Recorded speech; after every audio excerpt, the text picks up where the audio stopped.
Hey everyone, it is me, and I wanted to answer a question that I have been asked a couple of times over on Instagram, and that is working with spirits that are not of your own culture.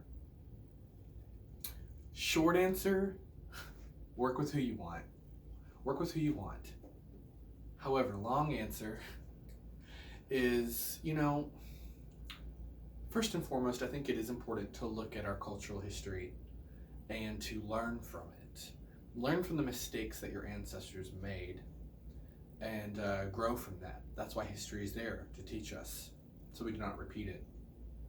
But in terms of magic and spirituality, I think it can be extremely important and empowering for every individual to look into their cultural history in terms of magic, spirituality, paganism or not.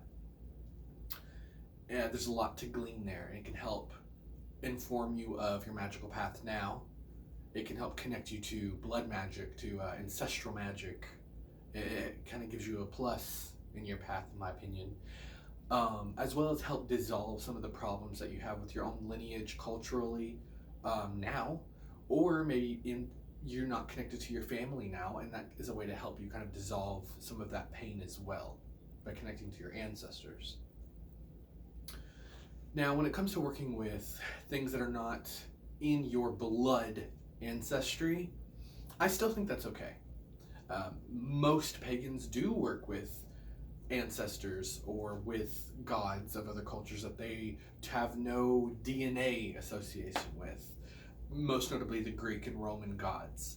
So many of us work with those, and Egyptian, who do not have any Greco-Roman lineage or Egyptian lineage or Norse lineage or Celtic. Celtic gods are also very, very popular to a lot of people who are maybe not of Celtic ancestry, particularly the Irish Celts. Those gods are phenomenally popular. And I would say that most pagans today that work with the Irish Celtic branch of deities probably have no Irish ancestry. And I think that's perfectly okay. As long as you work with the culture out of sincerity, I think it's okay. I do think, however, if you are moving into cultures that are of a totally different race from you, and I'm speaking here, from the white perspective, obviously, if you're going to work with non-white cultural magic, you need to be very sensitive.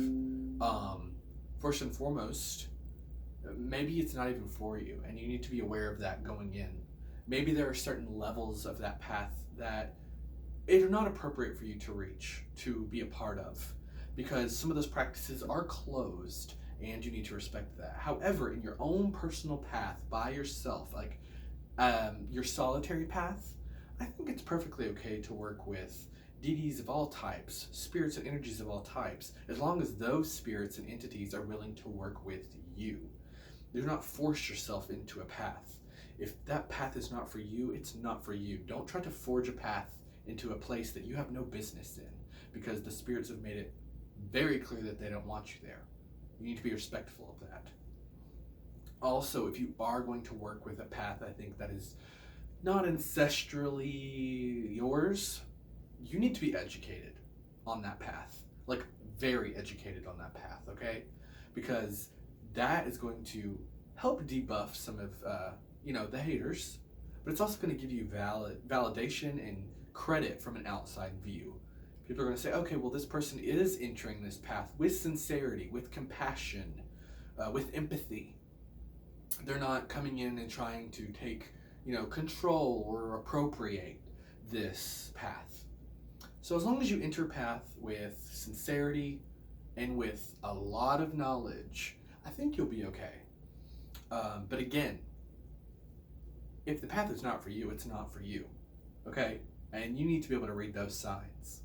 So, end of the day, go explore, go search, carve your own magical path. We're new pagans. That's what we do. We're all eclectic in some form or another. Just be respectful and be knowledgeable about what you're doing, okay? And that's it.